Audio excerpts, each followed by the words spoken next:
आपका स्वागत है हमारे चैनल जी व्रत पर्व त्योहार में। चलिए आज हम आपको गुरु पूर्णिमा क्यों मनाई जाती है। गुरु पूर्णिमा महर्षि वेद व्यास से जुड़ा है किस्सा।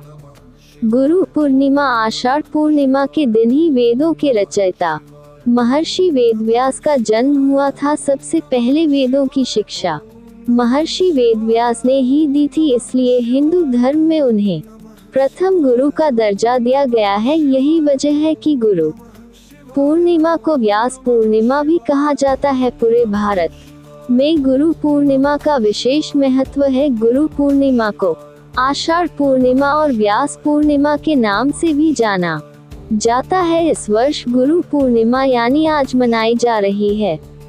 गुरु पूर्णिमा का ये पर्व महर्षि वेद व्यास को समर्पित है, क्योंकि आज के दिन ही महर्षि वेद व्यास का जन्म हुआ था। इस दिन शिष्य अपने गुरुओं की पूजा करते हैं। ना ये जानते हैं कि गुरु पूर्णिमा क्यों मनाई जाती है। गुरु पूर्णिमा आषाढ़ शुक्ल पक्ष की पूर्णिमा के दिन ही महर्षि वेद व्यास का आज से करीब 3000 वर्ष पूर्व जन्म हुआ था। मान्यता है कि उनके जन्म पर ही गुरु पूर्णिमा जैसे महान पर्व मनाने की परंपरा को शुरू किया गया। गुरु पूर्णिमा महोत्सव पूरी तरह से महर्षि वेद व्यास को समर्पित है। हिंदी पंचांग के अनुसार हर साल आषाढ़ शुक्ल पक्ष की पूर्णिमा को गुरु पूर्णिमा का त्योहार मनाया जाता है। गुरु पूर्णिमा कथा कहा जाता है कि महर्षि वेद व्यास ने अपने बाल्यकाल में अपने माता पिता से प्रभु दर्शन की इच्छा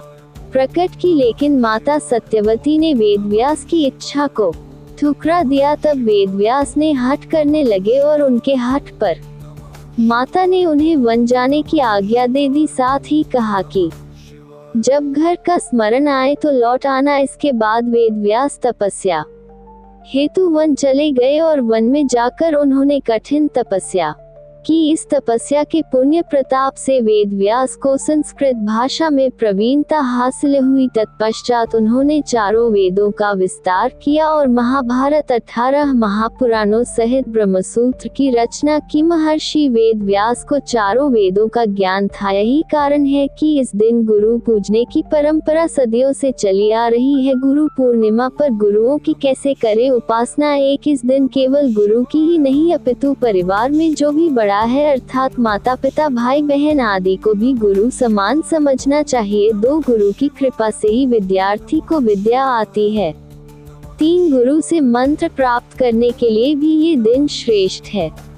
4 इस दिन गुरुजनों की सेवा करनी चाहिए, साथ ही भेंट ही देनी चाहिए। महाभारत द्रोणाचार्य को गुरु दक्षिणा में अंगूठा देने वाले एकलव्य की कथा। एकलव्य ने निषाद भीलों की एक सेना बनाए और अपने राज्य श्रृंगवेर का विस्तार किया। महाभारत में द्रोणाचार्य अर्जुन को धनुर्विद्या में सर्वश्रेष्ठ बनाना चाहते थे। इस वजह से गुरु द्रोण ने एकलव्य को ज्ञान देने से मना कर दिया था। इसके बाद एकलव्य ने द्रोणाचार्य की मूर्ति बनाए और उस मूर्ति को गुरु मानकर धनुर्विद्या का अभ्यास करने लगा। लगातार अभ्यास करने से वह भी धनुर्विद्या सीख गया। एक दिन पांडव और कौरव राजकुमार गुरु द्रोण के साथ शिकार के लिए पहुंचे। राजकुमारों का कुत्ता एकलव्य के आश्रम में जा पहुंचा और भौंकने लगा। कुत्ते के भौंकने से एकलव्य को अभ्यास करने में परेशानी हो रही थी। तब उसने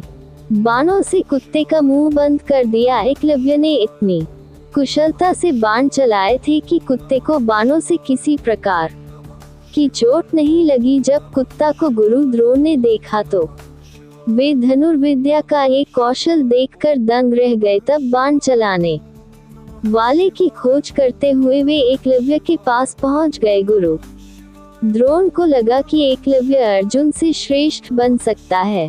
तब उन्होंने गुरु दक्षिणा में उसका अंगूठा मांग लिया था और एकलव्य ने अपना अंगूठा काटकर गुरु को दे भी दिया। अंगूठे बिना भी एकलव्य धनुर्विद्या में दक्ष हो गया था। एकलव्य हिरण्यधनु नामक निषाद का पुत्र था। उसके पिता श्रृंगवेर राज्य के राजा थे। उनकी मृत्यु के बाद एकलव्य राजा बना।